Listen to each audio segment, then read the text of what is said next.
Terima kasih Anda masih bersama kami di Berita Banten, dan bagi Anda yang baru saja bergabung, kami hadirkan kembali 3 berita utama pagi hari ini. Pompa air mati, puluhan rumah tergenang banjir.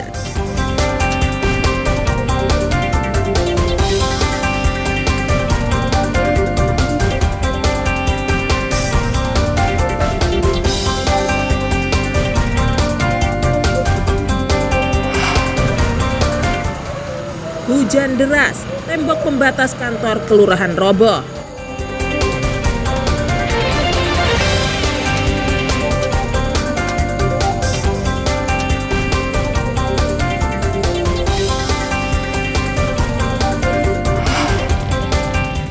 Sejumlah partai politik mendaftarkan ratusan kader terbaiknya ke KPU.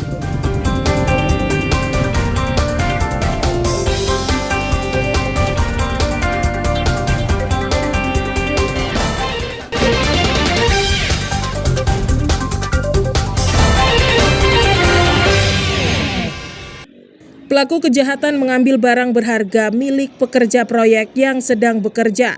Berdasarkan rekaman CCTV, pelaku diketahui berjumlah 2 orang yang datang dengan menggunakan sepeda motor. Mereka berhenti tepat di depan rumah dengan pagar sedikit terbuka. Dengan santainya, kedua pelaku memasuki halaman rumah sambil mengamati keadaan. Melihat para pekerja sedang sibuk dan pemilik rumah berada di lantai atas, kawanan pencuri ini langsung mengambil tas dan 2 unit telepon genggam milik pekerja. Pemilik rumah yang mengetahui kehadiran para pelaku bergegas turun dan berteriak meminta pertolongan. Namun kedua pelaku dengan cepat menaiki sepeda motor dan kabur meninggalkan lokasi. Menurut pemilik rumah, saat itu para pekerja sedang mengecat bagian dalam rumah sehingga tidak menyadari kehadiran kawanan pelaku. Aksi para pelaku terbilang nekat karena suasana di sekitar rumah sedang ramai dan di dalam rumah juga banyak pekerja. Memang rumah saya lagi direnov sedikit, jadi tukang saya lagi ngerjain, kebetulan beberapa detik masuk ke dalam, cuma madepnya itu gini ke belakang, fokus untuk ngecat dinding. Pagar kebetulan kebuka karena ada kerjaan di luar. Nah, si pencuri itu nggak tahu udah diintai atau gimana, dia masuk, dia sempat ngintip ke pintu saya, merhatiin tukang yang lihat atau enggak. Diambillah barang di sini gitu. Ini barang-barang tukang, 1 tas, dompet, dan 2 handphone. Setelah kejadian, korban langsung melaporkan kejadian ke kepolisian. Hingga saat ini, polisi masih mengejar pelaku.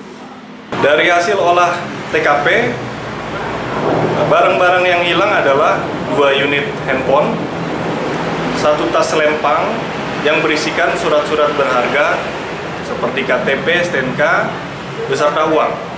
Kasus pencurian ini pun sudah dalam penanganan Kepolisian Sektor Pondok Aren, Kepolisian Resort Tangerang Selatan. Ariel Maranus dan Syahbudin Athar melaporkan dari Tangerang Selatan. Dengan penuh rasa bangga, kontingen cabur wushu tiba di tanah air melalui Terminal 3 Bandara Soekarno-Hatta. Kedatangan disambut langsung Ketua Umum PBWI, Airlangga Hartarto, serta Menteri Menpora dengan mengucapkan selamat dan mengalungkan bunga kepada para pahlawan Indonesia. Tim wushu Indonesia mampu keluar sebagai juara umum. Edgar Safir dan kawan-kawan membawa pulang 14 medali dengan rincian 6 medali emas, 6 medali perak, dan 2 perunggu. Prestasi ini mengulang pencapaian tim wushu Indonesia 12 tahun lalu di SEA Games 2011 Jakarta Palembang. Ketum PBWI Airlangga Hartarto mengaku bangga atas prestasi para atlet, pelatih dan ofisial yang telah mengharumkan nama bangsa di SEA Games Kamboja. Setelah ini, para atlet harus kembali fokus menatap event besar lainnya, termasuk Asian Games pada September mendatang. Saya bangga capaian wushu 150%, 6 emas, 6 perak, 2 perunggu, 14 medali emas, 14 atlet. Jadi memang ini hasil pembinaan yang ketat dan juga pelatihan yang kemarin dilakukan di China, di Nanjing dan Henan, sehingga mereka mempunyai lawan yang sebanding. Menteri Pemuda dan Olahraga Dito Aryo Tejo mengapresiasi perjuangan para atlet yang keluar sebagai juara umum. Namun target Wushu Indonesia akan berlangsung di Asian Games tahun ini. Yang pasti kita bangga dan sangat bahagia karena ini melebihi dari target yang diinput ke kami, yaitu target emas 4, membawa pulang 6 dan total 14 di 6 silver dan 2 perunggu. Jadi seperti kata Bapak Ketum 150% dari target, dan ini adalah bukti yang namanya training center itu di luar itu sangat efektif, dan ini kita lihat di Wushu. Dan ini memang tadi saya sampaikan bahwa SEA Games ini adalah untuk pemanasan, karena utamanya Wushu ini kita andalkan di Asian Games. Muhammad Dafa yang dijuluki Golden Boy mampu meraih emas pertama dari cabang Wushu nomor pertandingan Jiangsu Qiangshu. Dirinya meraih nilai tertinggi Jiangsu dengan 9,76 poin. Sebelumnya dia juga mencatat nilai tertinggi 9,65 poin untuk Qiangshu. Sangat memuaskan Wushu karena mencapai target medali. Aku persembahin untuk keluarga di rumah dan khususnya keluarga Wushu juga. Sesudah ini mau kemana lagi mungkin? Mungkin masih belum tahu. Berikutnya saja. Sudah puas? Bagaimana persaingan di sana? Puas, tapi harus tetap jangan lengah, tetap latihan terus. Nantinya para atlet Wushu harus kembali berfokus pada ajang event olahraga lainnya, yakni Asian Games 2023 di Tiongkok pada September mendatang. Ariel Maranus dan Taufik Saleh melaporkan dari Kota Tangerang.